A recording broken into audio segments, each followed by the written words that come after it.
Jajaran Polda Metro Jaya membongkar kasus penjualan kartu vaksin COVID-19, surat hasil swab dan PCR palsu.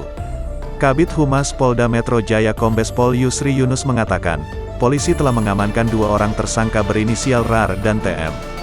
Ia mengungkapkan, kedua tersangka menjual kartu vaksin, surat hasil swab, dan PCR palsu melalui media sosial. Modus operandinya, dia menawarkan hasil antigen, PCR, dan vaksin palsu melalui akun Facebook miliknya bernama Rani Maharani, kata Yusri di Polda Metro Jaya, Jakarta Selatan, Senin, tanggal 19 Juli tahun 2021.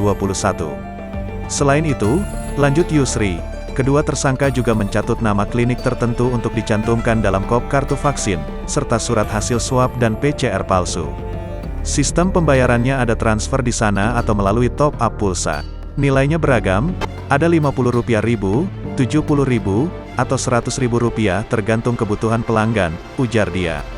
Para tersangka dijerat pasal 35 Jo pasal 51 ayat 1 Undang-Undang Nomor 19 Tahun 2016 tentang perubahan atas Undang-Undang Nomor 11 Tahun 2008 tentang Informasi dan Transaksi Elektronik, IT, dengan ancaman hukuman maksimal 12 tahun penjara, *.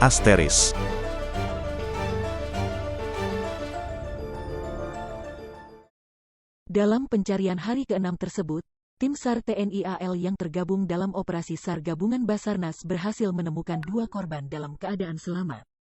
Sementara itu 4 korban lainnya ditemukan telah meninggal dunia.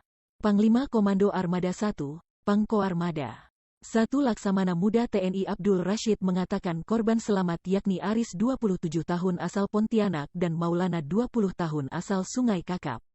Kedua korban tersebut, kata Rashid, merupakan ABKKM kawan lama 999 yang ditemukan tim SAR TNI AL kemudian, kata dia, langsung memberikan pertolongan pertama kepada keduanya di atas KRI Kerambit 627.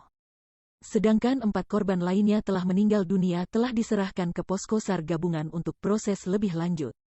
TNI AL, kata dia, akan memaksimalkan kembali pencarian dan pertolongan korban dalam mendukung operasi SAR gabungan yang digelar oleh Basarnas dengan mengerahkan potensi yang dimiliki TNI AL.